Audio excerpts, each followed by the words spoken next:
आज आपण बघणार आहोत जी.डी.पी म्हणजे काय असते. आपण नेहमी बातम्यांमध्ये ऐकतो की भारताचा जी.डी.पी 7% वाढला किंवा भारत हा जगातील चौथी सर्वात मोठी अर्थव्यवस्था बनली. पण हा जी.डी.पी नक्की काय असतो, तो कसा मोजला जातो आणि सरकारला एवढा मोठा आकडा कसा मिळतो. तर आजच्या व्हिडिओमध्ये आपण जी.डी.पीचे संपूर्ण गणित अगदी सोप्या आणि मराठीत समजून घेणार आहोत. त्यामुळे व्हिडिओ शेवटपर्यंत नक्की बघा. भारताचा जी.डी.पी कसा मोजला जातो. 2026नुसार सविस्तर माहिती. जी.डी.पी म्हणजेच ग्रॉस डोमेस्टिक प्रोडक्ट, म्हणजे एका वर्षात भारतात तयार झालेल्या सर्व अंतिम वस्तू, गुड्स आणि सेवांची सर्व्हिस यांची एकूण आर्थिक किंमत.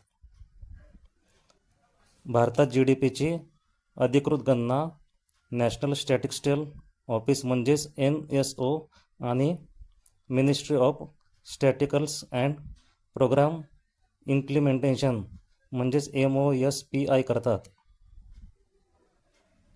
जी.डी.पी मोजण्याचे 3 प्रमुख मार्ग. पहिला आहे उत्पादन पद्धत म्हणजेच प्रोडक्शन आउटपुट मेथड. भारत मुख्यतः ही पद्धत वापरतो. त्याचे सूत्र तुम्ही खाली बघू शकताय. जी.डी.पी बरोबर GVA प्लस कर वजा अनुदान, जिथे GVA बरोबर ग्रॉस व्हॅल्यू ॲडेड आणि कर बरोबर GST, एक्सरसाइज ड्युटी इत्यादी असते. अनुदान सरकारकडून दिलेली सबसिडी. उदाहरणार्थ शेतकऱ्याने 1,00,000 रुपयाचे गहू उत्पादन केले, त्यासाठी त्यांनी 30,000 रुपये खर्च झाला, म्हणजे GVA 1,00,000 वजा 30,000 बरोबर 70,000. अशा प्रकारे शेती, उद्योग आणि सेवा क्षेत्रातील सर्व GVA एकत्र केले जाते.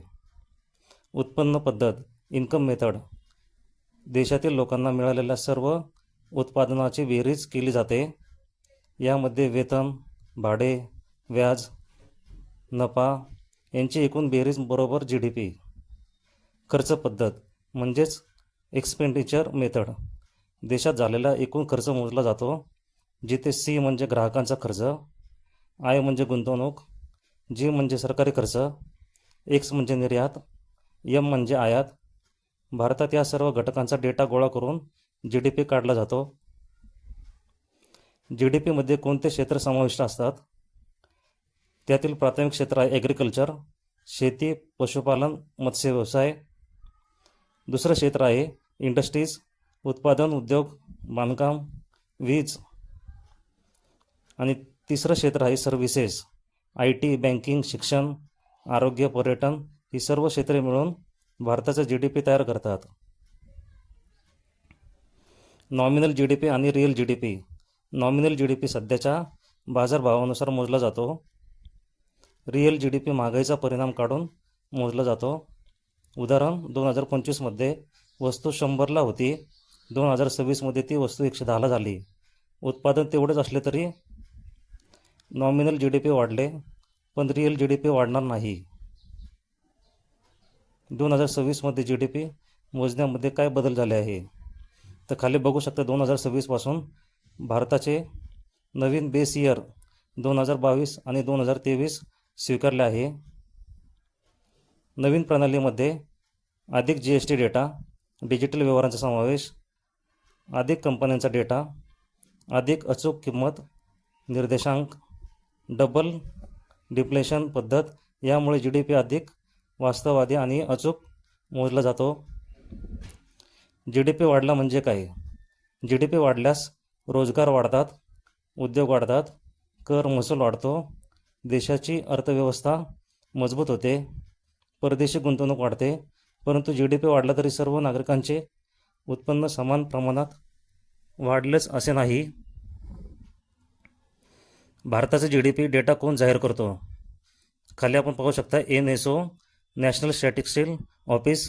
दुसरा आहे MOSPI. हे विभाग क्वार्टरली आणि इयरली जी.डी.पीचे रिपोर्ट्स प्रसिद्ध करत असतात. एका वाक्यात बघायचे झाले तर जी.डी.पी म्हणजे भारताचा एका विशिष्ट कालावधीत तयार झालेल्या सर्व अंतिम वस्तू आणि सेवांची एकूण आर्थिक किंमत. भारतात जी.डी.पी मुख्यतः GVA किंवा GVA प्लस कर, अनुदान या पद्धतीने मोजला जातो. आणि 2026पासून नवीन बेस इयर लागू झाला आहे. तो आहे 2022-2023 वापरला जातो. डिस्क्लेमर: हा व्हिडिओ तुमच्या एज्युकेशनल पर्पजसाठी बनवला गेला आहे. तुम्ही जर या चॅनलवर पहिल्यांदा आला असाल तर चॅनलला लाईक, शेअर, सबस्क्राईब जरूर करा.